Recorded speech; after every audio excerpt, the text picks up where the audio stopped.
কিছুক্ষণ আগে জম্মুর মোড়ে আর্মির একটা র্যান্ডম চেকপোস্ট চলতেছিল, ওখানে সবগুলো গাড়িকে চেক করা হয়েছে, এর ভিতরে এই গাড়িটাও আসে। পরে গাড়িটা চেক করার অবস্থায় একটি টাকা ভর্তি ব্যাগ পাওয়া যায় এবং এখানে কিছু টাকা ছিল। পরবর্তীতে যেহেতু টাকা ছিল, আর্মির অফিসাররা পরে এটা জুডিশিয়াল ম্যাজিস্ট্রেটকে জানায়, বাট ওখানে কত টাকা ছিল তারা এটা বলতে পারে নাই। তো জুডিশিয়াল ম্যাজিস্ট্রেটকে জানায়, জুডিশিয়াল ম্যাজিস্ট্রেট আসে, উনি কোর্ট পরিচালনা করেন। তারপর ওখানে দেখেন যে ওখানে 15 লাখ টাকা মতো ছিল।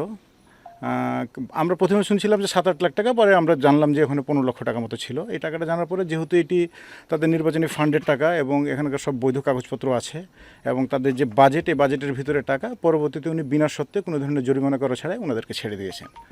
এখন কিন্তু বিষয় হচ্ছে যে আমরা বিভিন্নভাবে শুনতেছি যে ফেসবুকে এটা নিয়ে বিভিন্ন ধরনের তথ্যপত্র বা বিভিন্ন ধরনের সব মন গড়া তথ্যপত্র উপস্থাপন করতেছে, বাট আমার মনে হয় এগুলো সঠিক নয়। এখানে জুডিশিয়াল ম্যাজিস্ট্রেটের কাছে নিয়ে গিয়েছিল, জুডিশিয়াল ম্যাজিস্ট্রেট ওনাদের বক্তব্য শুনেছেন, ওনাদের কাগজপত্র দেখেছেন, তারপরে এটাকে বিনা ফাইনে বিনা সত্ত্বে ওনাদেরকে ছেড়ে দিয়েছেন। ওনারা এখন নিজেদের মতো করে চলে গেছে।